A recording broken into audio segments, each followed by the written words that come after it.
السلام عليكم ورحمة الله تعالى وبركاته. مرحبا بكم في قناة هيكس سبور لآخر أخبار المنتخب المغربي. قبل البداية اشترك في القناة واترك إعجاب لنستمر إن شاء الله بتقديم المزيد، ولتتوصل أنت الآخر بجديدنا دوما أول بأول. لن نطيل عليكم، هيا بنا إلى تفاصيل هذا الفيديو. أكدت مصادر صحفية أن الجامعة الملكية المغربية لكرة القدم عقدت اجتماع سري مع إبراهيم دياز نجم نادي ريال مدريد الإسباني ووالده في مدينة مراكش الأسبوع الماضي، وذلك لبحث إمكانية انضمام اللاعب لصفوف المنتخب المغربي.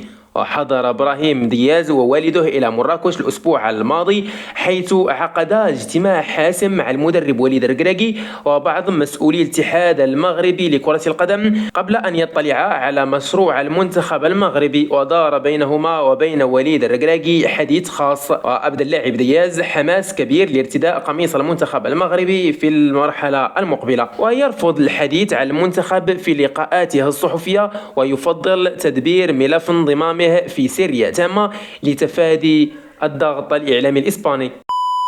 تحدث جناح نادي فياريال الإسباني إلياس أخماس عن الأسباب التي جعلته يقرر أخيرا العودة لحمل قميص المنتخب المغربي بعدما سبق له ولعب في صفوف المنتخب الإسباني في السنوات الأخيرة، معربا عن فخره بتمثيل المنتخب المغربي بلده الأصلي، في وقت يأمل مدرب المنتخب المغربي تحت 23 عام عصام الشرعي أن يعتمد عليه لقيادة منتخب بلاده خلال مشاركته بأولمبياد باريس 2024 الصيف القادم. وفي مقابلة مع موقع ريليفو الإسباني، تحدث أخماس عن الأمور التي جعلته يعود اختيار اللعب للمنتخب المغربي بدل إسبانيا، قائلا: يجب أن أقول أنني في نهاية الأمر أنا مغربي، ثقافتي وأصولي كل شيء من المغرب. يجب على الإنسان أن يتخذ قرارات، وهذا هو القرار الذي كان علي اتخاذه. سأكون دائما سعيد من أجل المنتخب الإسباني وما فعله من أجلي، سواء لفرانسيس هرنانديز مدير منتخبات الشباب أو لسانتي دينيا مدرب تحت 21 عام، ولجميع المدربين الذي اشتغلت معهم. وبخصوص الطريقة التي تم استقباله فيها داخل المنتخب المغربي، قال: لقد كانوا سعداء لأنني ألعب لمصلحة المغرب. إنه قرار كنت واضحا بشأنه، لم أفكر فيه طويلا، كان الأمر واضحا بالنسبة لي، لقد صار كل شيء كما أردنا. هذا هو هدفي بوجود لاعبين رائعين في المغرب. عليك أن تكون الأفضل في مركزك حتى تتمكن من كسب مكان في المنتخب الأول. سأواصل العمل بأقصى ما أستطيع حتى أكون مستعد في أي فرصة تمنح لي. وبخصوص الأولمبياد، إنه هدف آخر أمامي هذا الموسم، وهو الوصول إلى أعلى مستوى في باريس. إنها بطولة رائعة وأريد الاستعداد لها قدر الإمكان، وأتمنى أن تتاح لي الفرصة للعب بها. يرى الناخب الوطني وليد الركراكي مدرب المنتخب المغربي أن هناك مشكل عميق يقف وراء إخفاق المنتخب في كأس إفريقيا وعجزه عن التتويج باللقب منذ عام 1976. أوضح الركراكي في حواره مع قناة الرياضية أن منذ 1976 المنتخب المغربي لم يفز بكأس إفريقيا، وأكمل في تصريحه: مرت العديد من الأجيال ولم تستطع تحقيق اللقب، وهذا يعني أن هناك مشكل عميق. هناك محادثات مع الرئيس فوزي القجع لمعرفة ماذا إذا كان علينا إنشاء خلية للقيام بتحليل عميق لسبب عدم تتويج المغرب. هل المشكل بدني أم ذهني، أو أننا لا نتحمل الجو في إفريقيا، أو في نوعية اللاعبين الذين نختارهم، أو المدرب؟ لأن العديد من المدربين الذين أسرفوا على المغرب بعضهم سبق لهم وأن توجوا باللقب ولم يستطيعوا فعل هذا مع المغرب.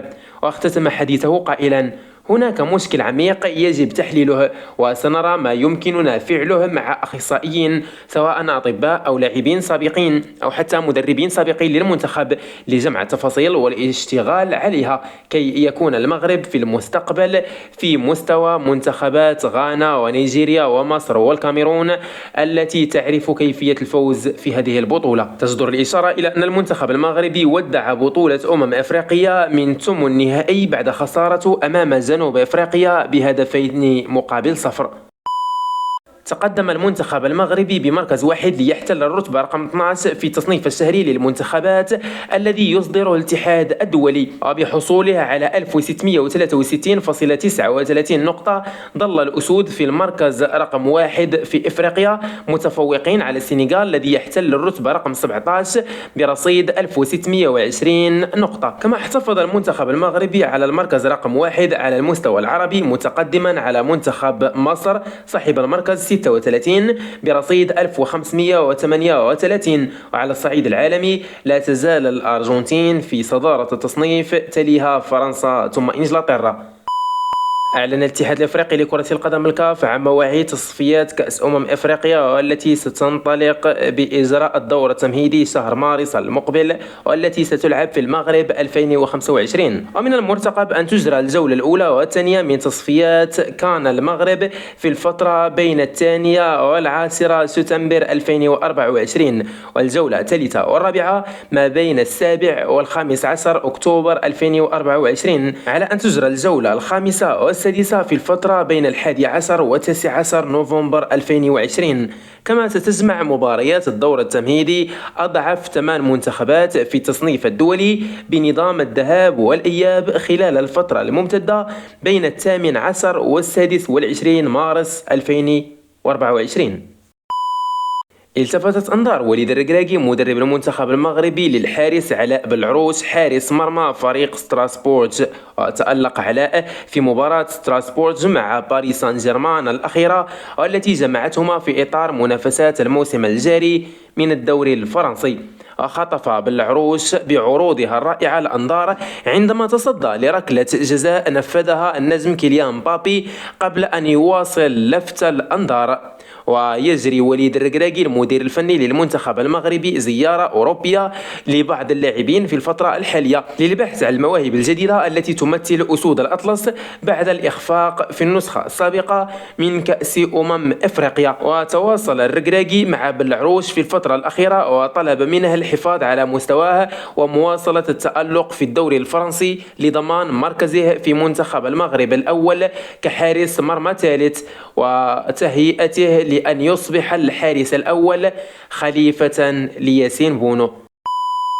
أكد وليد الركراكي مدرب المنتخب أن الأسود سيخوضون مباراتين وديتين ضد المنتخبات الإفريقية. وكان الاتحاد المغربي قد رفض مواجهة الأوروغواي في أوروبا، حيث يفضل اللعب أمام منتخبات إفريقيا للمزيد من الخبرة بعد الفشل في إفريقيا التي فازت بها الكوت ديفوار البلد المنظم. وقال الركراكي في تصريحات تلفزيونية: اخترت اللعب أمام منتخبين من إفريقيا، لا يزال التفاوض معهما، لكن من حيث المبدأ فقد تم حسم الأمور. سنلعب أمام منتخبات إفريقيا بعد الاستفادة من درس الكان. وستلعب الودية للمنتخب المغربي بمدينة أكادير لتزامنها مع شهر رمضان ولصعوبة التنقل قاريا للعب أمام أحد المنتخبات في القارة السمراء بالنظر لظروف الصيام والتزام اللاعبين بأجندات نواديهم في أوروبا. وقال الركراكي بشأن تغييرات ممكن حدوثها بالجهاز الفني وتركيبة اللاعبين: نعم، ستكون هناك تغييرات ستطال الجهاز الفني واللاعبين، ولن أكشف عن زياراتي لأوروبا مثل ما يتم الترويج له، لأن الأمور ستتم بسرية مطلقة ولن يطلع عليها أحد. وكان يقصد الركراكي لقاءه مع نجم ريال مدريد براهيم دياز وعدد من لاعبي المحترفين الجدد الذي قرر استقطابهم من أوروبا.